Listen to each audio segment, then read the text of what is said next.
बिटिया, तूने तो बहुत अच्छी सिलाई की है, लेकिन बेटा तू अपनी पढ़ाई पर भी ध्यान दे। मैं तुझे एक बड़ी अफसर बनाना चाहती हूँ। तेरी परीक्षा होने वाली है और तू सिलाई करने में लगी रहती है।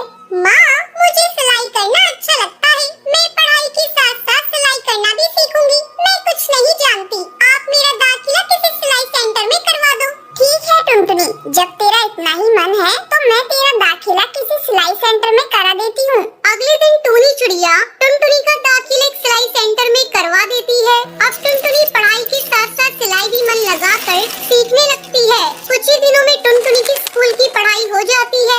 एक दिन टूनी की सहेली बबली कबूतरी उसके घर आती है।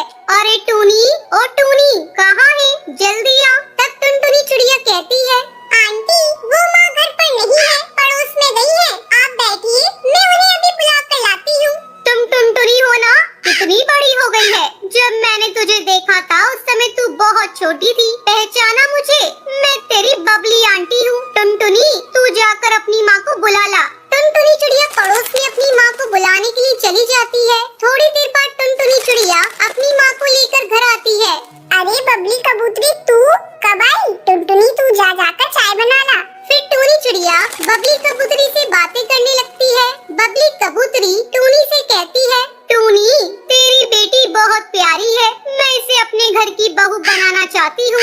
मेरा बेटा बंटी वकील है और उसके लिए मुझे तेरी बेटी जैसी ही संस्कारी बहू चाहिए थी। तेरी बेटी मुझे बहुत पसंद है। तुझे इस रिश्ते से कोई एतराज तो नहीं है ना?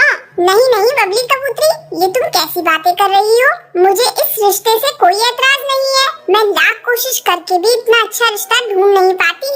जल्दी टुनटुनी चिड़िया और बंटी कबूतर की शादी हो जाती है। शादी के कुछ ही दिन में टुनटुनी चिड़िया एक बच्चे की माँ बन जाती है। ससुराल में सभी लोग उससे खुश थे। एक दिन बंटी कबूतर टुनटुनी चिड़िया से कहता है, टुनटुनी, आज ऑफिस में कुछ ज्यादा ही काम है। मैं रात को देर से घर लौटूंगा, तो मेरा इंतजार मत करना। इतना कहकर बंटी कबूतर वहाँ से चला जाता है। लेकिन थोड़ी देर बाद कालू कौआ तेजी से उड़ता हुआ उसके घर आता है। गजब हो गया टुनटुनी बहन। जब बंटी कबूतर अपने ऑफिस जा रहा था तब एक बाज ने उस पर हमला कर दिया, जिसमें उसकी मौत हो गई। इतना सुनते ही टुनटुनी चिड़िया रोने लगती है।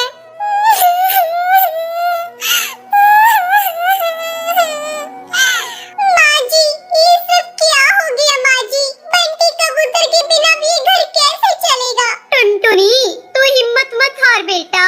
ऊपर वाले की मर्जी के आगे किसी की नहीं चलती।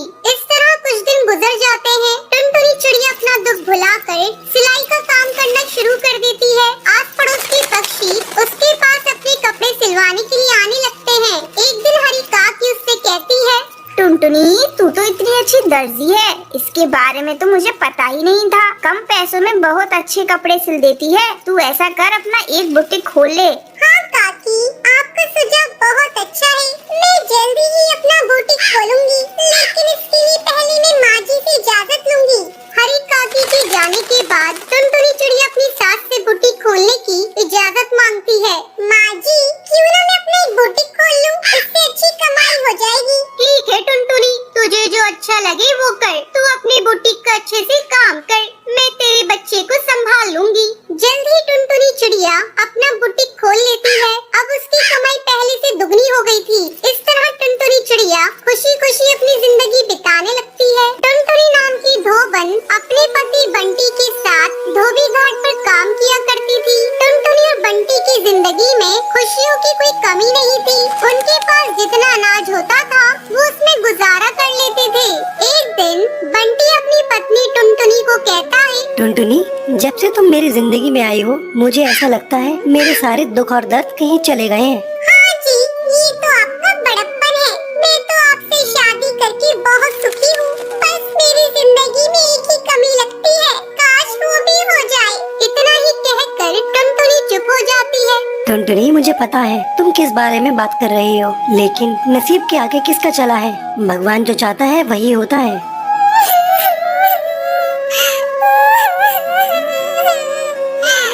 मैंने कभी किसी का बुरा नहीं किया, फिर क्यों भगवान ने मुझे बांझ बना दिया? क्यों मेरे पास कोई भी संतान नहीं है? मैं हमेशा से ही दूसरे के बच्चों को खिलाकर अपना दिल बहला लेती हूँ, लेकिन मेरा भी मन करता है मेरी टुनटुनी तुम परेशान क्यों होती हो? कोई नहीं, भगवान ने चाहा तो हमारे पास भी संतान होगी। चलो अब अपना काम करते हैं। कुछ कपड़े धुलने के लिए पड़े हैं, उन कपड़ों को धो लेते हैं। हाँ जी, आप सही कह रहे हैं। चलिए, काम तो करना ही है। टुनटुनी जाकर कपड़ों का गट्ठा खोलती है और उसे देखकर रोने लगती है।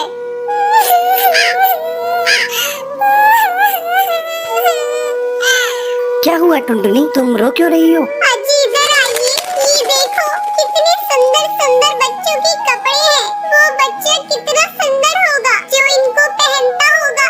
मेरे घर में भी अगर कोई बच्चा होता तो मैं भी उसको ऐसे ही सुंदर सुंदर कपड़े पहनाती। उन कपड़ों को देख टुनटुनी की आँख के आंसू मानो रुकने का नाम ही नहीं ले रहे थे। टुनटुनी तुम अपना दिल छोटा मत करो, भगवान जो भी करता है अच्छे के लिए करता है। अब जो उसने सोचा है वही होगा। चलो कपड़े धोते हैं। फिर वो दोनों कपड़े धोकर सुखा देते हैं और शाम को घर आ जाते हैं। फिर अगली सुबह दोनों घाट पर जाते हैं जहाँ उन्हें बच्चे के रोने की आवाज आती है। बंटी, ये आवाज कहाँ से आ रही है? मुझे लगता है उधर जो कपड़े पड़े हैं उनमें से आ रही है। चलो वहाँ पर चलकर देखते हैं। टुनटुनी बंटी वहाँ पर जाते हैं। फिर जहाँ से उन्हें बच्चे के रोने की आवाज आ रही थी वहाँ कपड़ों का एक गट्ठा रखा था। फिर टुनटुनी थोड़े कपड़े हटाकर देखती है। अजी ये देखिए, इन कपड़ों में तो कोई बच्चा लिपटा हुआ पड़ा है। टुनटुनी बच्चे को देखती है। वो एक बहुत ही प्यारी चिड़िया थी। अजी ये कितनी सुंदर चिड़िया है। कौन इतनी प्यारी चिड़िया को यहाँ पर छोड़ गया है? पता नहीं कैसे कैसे पक्षी है। कोई बच्चे को तरसता है तो कोई बच्चे को छोड़कर चला जाता है। खैर जो भी हो, अब से ये बच्ची हमारी है। हो सकता है भगवान ने तुम्हारी सुन ली हो और ये बच्चा तुम्हें दे दिया हो। फिर बंटी जैसे ही बच्चे के नीचे पड़े कपड़ों को उठाता है तो वो देखता है उसके नीचे बहुत सारे पैसे पड़े थे। अजी ये इतने सारे पैसे इस बच्ची के साथ कौन छोड़ गया?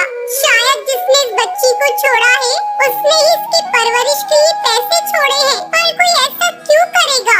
मेरी तो समझ में नहीं आ रहा है कि कोई ऐसा क्यों करेगा। लेकिन कोई ऐसा करके गया है। चलो ये पैसे इस बच्ची के लिए ही है तो बच्ची के काम ही आने चाहिए। टुनटुनी और बंटी बच्ची को घर ले जाते हैं और बच्ची को अच्छे अच्छे खिलौने लाकर देते हैं और बहुत अच्छा खाना भी खिलाते हैं।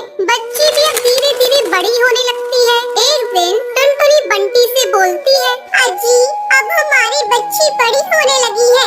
हमें इसको अच्छे से स्कूल में पढ़ाना चाहिए क्योंकि ये बहुत ही चतुर है और कितनी सुंदर लगने लगी है। टुनटुनी चाहता तो मैं भी यही हूँ, इसको अच्छे से अच्छे स्कूल में पढ़ाना। लेकिन तुझे तो पता ही है हमारी इतनी कमाई नहीं होती कि अपनी बेटी को अच्छे से स्कूल में पढ़ने के लिए भेज दें। लेकिन कुछ भी हो, मैं अपनी गुड़िया को उस स्कूल में जरूर पढ़ने भेजूंगा और एक अच्छी चिड़िया बनाऊंगा। बंटी ये सोचकर अपने धोबी घाट की तरफ चलता है तो वो देखता है उसके धोने वाले कपड़ों के बीच में कुछ पैसों की गड्डी पड़ी थी। फिर वो सोचता है, आखिर ये सब कौन कर रहा है? इसका मतलब कोई तो जानता है कि उसकी बच्ची हमारे पास है और वो उसके बदले हमें पैसे देकर चला जाता है। फिर बंटी पैसे उठा लेता है और बच्ची को अच्छे से स्कूल में पढ़ने भेज देता है। एक दिन बंटी टुनटुनी से कहता है, टुनटुनी पता नहीं, जब भी हम पैसों की बातें करते हैं या उसकी जरूरत होती है तो कोई हमारे कपड़ों में पैसे छोड़कर चला जाता है। लेकिन ये सब कर कौन रहा है? हमको उसका पता लगाना पड़ेगा। अजी आप सही बोल रहे हैं। इसके लिए हमें कुछ न कुछ तो करना ही पड़ेगा। मैं एक प्लान बताती हूँ। फिर टुनटुनी बंटी को कुछ समझाती है। अगले दिन बंटी कबूतर धोबी घाट पर रोने लगता है। आसपास के पंछी उससे पूछते हैं, अरे क्या हुआ बंटी, रो क्यों रहे हो? क्या बताऊं भाई, मेरी बेटी ने आज कुछ खिलौनों की मांग करी है और मेरे पास बिल्कुल भी पैसे नहीं है। मैं नहीं चाहता कि मेरी बेटी का दिल दुखे, इसलिए मैं उसे खिलौने दिलाना चाहता हूँ, लेकिन मेरे पास पैसे नहीं है। अरे कोई बात नहीं बंटी, तो तेरे पास थोड़ा बहुत पैसा है, उसी से अपनी बेटी को खिलौने दिला दे। वो छोटी है, ऐसे ही खुश हो जाएगी। इतना कहकर सब पंछी वहाँ से चले जाते हैं। फिर रात होने पर टुनटुनी और बंटी देखते हैं एक पक्षी उनके कपड़ों के पास कुछ रखकर जा रहा है। टुनटुनी और बंटी उसे पकड़ लेते हैं। अरे भाई, अरे तुम कौन हो और क्यों हमें हमेशा ऐसे ही पैसे देकर चले जाते हो? अगर तुमको बच्चा पालना ही था तो तुम खुद क्यों नहीं पाल लेते? ये सुनकर कालू कौवा रोने लगता है और रोते रोते बोलता है, मैं और मेरी पत्नी बहुत अच्छे से रहते थे।